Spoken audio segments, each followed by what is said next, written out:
মায়াপুরে হোলি, তাও আবার আমার বান্ধবীর সাথে। সো হোলিটা কেমন কাটলো আমার, আসো তা তোমাদের সাথে একটু শেয়ার করি। তো সকালবেলায় রুম থেকে বেরিয়ে দেখি যে এখানে একটা আলাদা লেভেলে হোলি খেলা হচ্ছে। আর যদিও আমরা নবদ্বীপে আছি, সো আমরা তাই বেরিয়ে পড়ি ওদের সাথে হোলি খেলবার জন্য। আর প্রথমেই চলে আসে একটা এই মন্দিরের কাছে। আর ভিতরে ভাই কি লেভেলের নাচ গানা চলছে।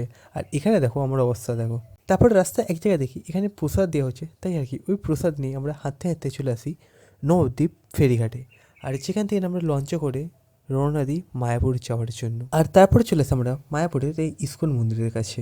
আর এখানে সত্যি বলতে একটা আলাদাই মহল ছিল, আর যেটা সত্যি আমার খুব ভালো লাগছিলো। আর আমার কাছে ফোনটা না থাকার কারণে আমি ভালো করে ভিডিও করতে পারি না। আর এখানে প্রায় আমরা 6 থেকে 7 ঘন্টা সময় কাটাই ইস্কন মন্দিরের পাশেই। তারপরে এক জায়গায় মহাপ্রসাদ এরকম বিলিত হয়েছিল, আর যেখান থেকে আমরা এই প্রসাদও গ্রহণ করি।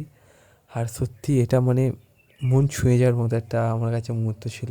আর এখানে দেখি সব ফরেনাররা হরে কীর্তন করছে, যেটা আমার খুবই সুন্দর লাগে। তারপর অনেকক্ষণ ঘোরাঘুরি করার পর লাস্টে আমি আর আমার বান্ধবী মিলে রওনা দিই আবার রুমে দেওয়ার জন্য।